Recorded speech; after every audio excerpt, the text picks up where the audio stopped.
Welcome to another episode of Ask Better Questions. In today's episode, we'll be covering off one of the three main questions that I ask my clients daily. The three questions being, what are you trying to achieve? What's your current roadblock or where are you struggling? And lastly, what assistance do you need? So these questions appear simple at first, but many organizations struggle to identify exactly what's going on and why. So today we'll be focusing on the first question, which is what you're trying to achieve, and in future episodes we'll cover the other two. The best way of delving into this is to discuss project scopes and how to set them. So before we get into the episode, I'd like to take a moment to thank our sponsor, Colorful Solutions. As always, for disclosure, I am a director at Colorful Solutions, and we are the people to speak to if you are looking for independent advice on AI implementations. If you're in the market to automate or implement AI in any of your business processes, be sure to reach out. Links are in our description. So how do you nail down exactly what you're trying to achieve in a project, and how do you write a comprehensive and useful project scope? So a project scope statement is a document that defines the boundaries of a project. It describes what the project will deliver, who will be involved, project goals, the objectives. The project scope statement is an essential tool for projects as it helps to ensure that everyone involved in the project is on the same page and pulling in the same direction. There are lots of things involved in setting scopes, and project documents will cover things including budget and resources and things like that, and some of that may end up making its way into the scope. But the main drive, I suppose you would say, in relation to project scopes is what and why. So the what and why of a project. The first step in writing a project scope statement is to define the what of the project. This is the identifying project deliverables, or the tangible product or service that the project will create. The deliverables are specific, well, they should be specific, measurable, achievable, relevant, time-bound, just like any other goal. For example, the deliverables for a project to build a new website might include a website that is visually appealing and easy to use. Although I don't like that because it's very subjective. Easy to use for what? For which audience? Intuitive, yes, well-designed, visually appealing to your target audience. A website that's optimized for search engines, that may be specific, measurable, and achievable. A website that's secure and compliant with all applicable laws and regulations. If you're in a finance sector or something similar, you may have different requirements to somebody that might be running a telecommunications company or something like that, but both of which will have legal requirements that need to be built into it. So the next step is to define the why of the project. This means understanding the project's goals and objectives. So what are the reasons for undertaking the project? What are we trying to achieve? What are we trying to eliminate? What are we trying to add in terms of benefits to the organization? So what benefits are we achieving? The project's goals and objectives should be aligned with the organization's overall strategic goals. Now, that said, a lot of organizations have overarching strategic goals which haven't been touched in 5-10 years. So in a lot of instances, this can be very difficult, and it can open a can of worms that's always fun. So for example, goals and objectives for the website project might be to increase website traffic by 20%, or generate 100 new leads per month, improve customer satisfaction with the website by 50%, or something in that order. The other elements of a project scope statement. In addition to the what and why, a project scope statement should also include the following elements. All right, the project scope boundaries. This defines what is included in the project and what is excluded from the project. The project's assumptions and constraints. These are factors that may impact the project, such as budget, time, or resources. The project risks. These are potential events that could impact the project's success. This could be a change in providers, it could be a specific go-live date, it could be new legislation that's pending.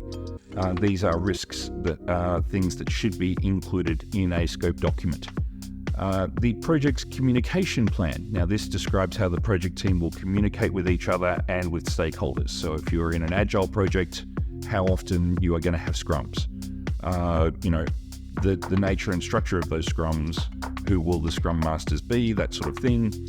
It doesn't necessarily have to get down to that level of detail, but you need to have something that sets an expectation as to how often these meetings will happen, how often you will communicate back to the project team and to the project guiding,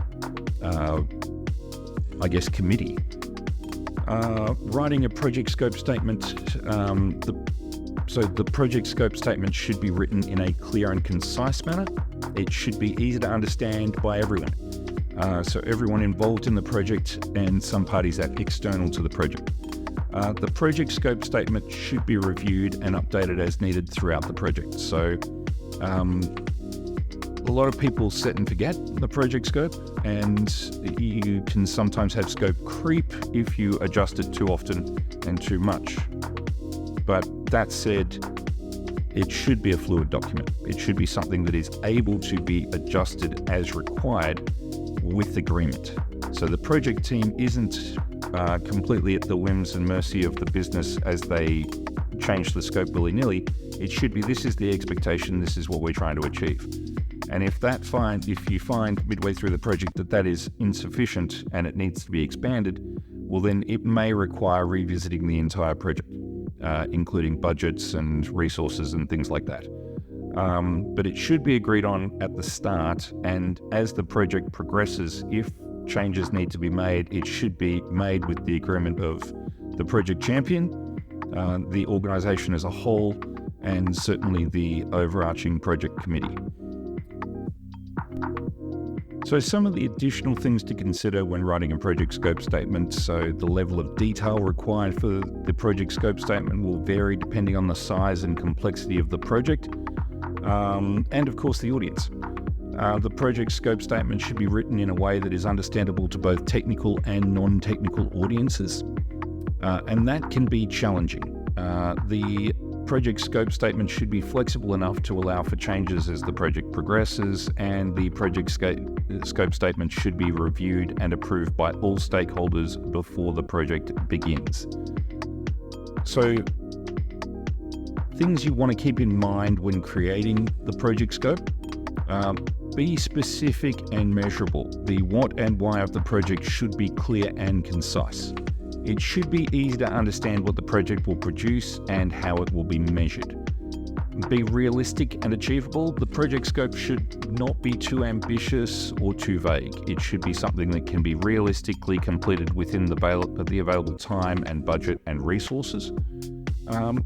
It should be flexible.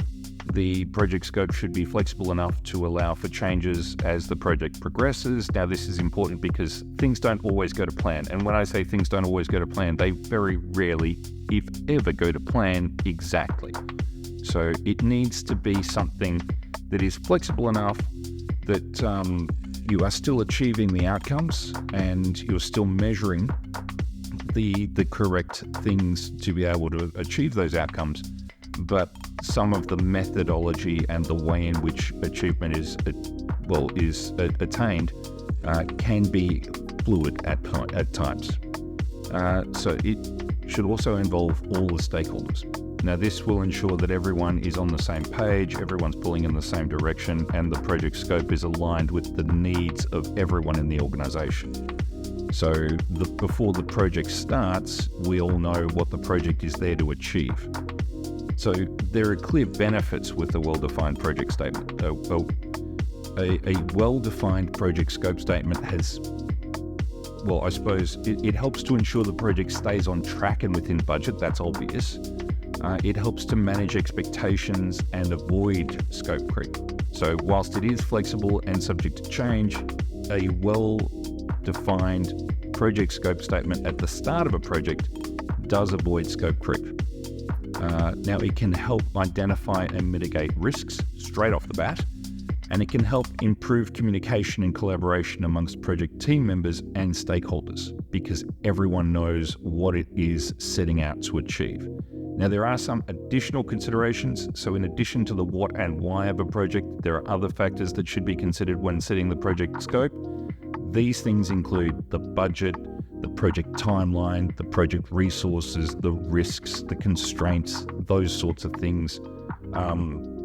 When it comes to resources, they could be system resources, they could be personnel, and they may be constrained in terms of you only have these people for these periods in the project, and they may only be available for certain days or at certain times. So just to wrap all of this up, a well-defined project scope statement is an essential tool for any project.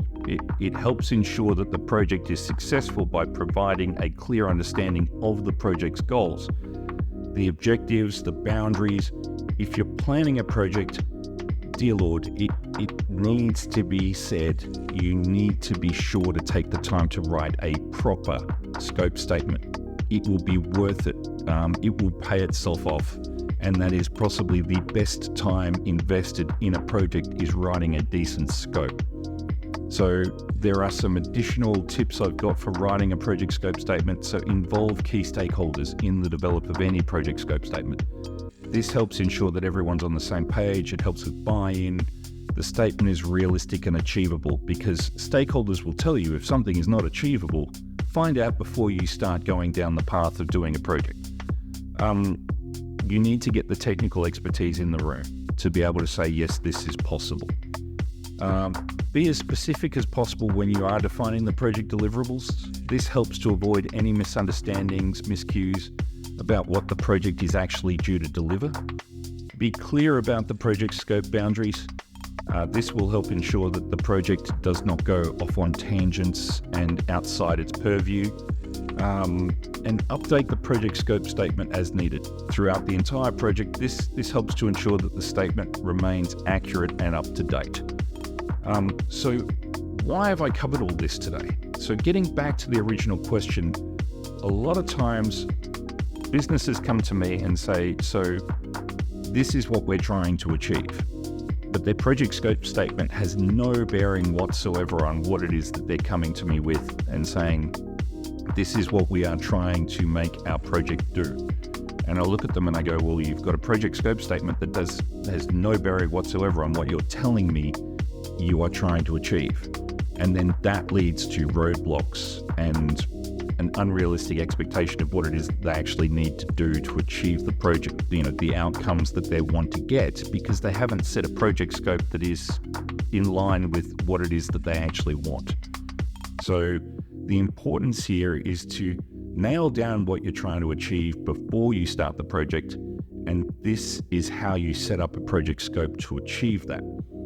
It may sound like a long-winded way of saying that, but effectively, knowing what you're trying to achieve, knowing what your goals are, a lot of organizations are very good at setting goals. They're just very poor at keeping a track on those, and knowing what it is that you measure is what it is that you value. So being able to figure out how to measure the outcomes of projects is as important as figuring out what it is that you're trying to achieve. It's equally important, in fact, because it's how you achieve it. So effectively, that's why I've gone over project scope documents, because a lot of times people don't align them properly. Or they're unclear on what it is that they're trying to get out of the projects. So that said, that about wraps it up for today's episode. If you have any questions, comments, please reach out in the links in the description. If you like the podcast, leave a rating and review, and subscribe so you don't miss an episode. If you've got any thoughts on Project Scope, or you'd like some further information, feel free to reach out to us. Always happy to chat. I'm Peter Evans, and I'll be here next week to ask better questions.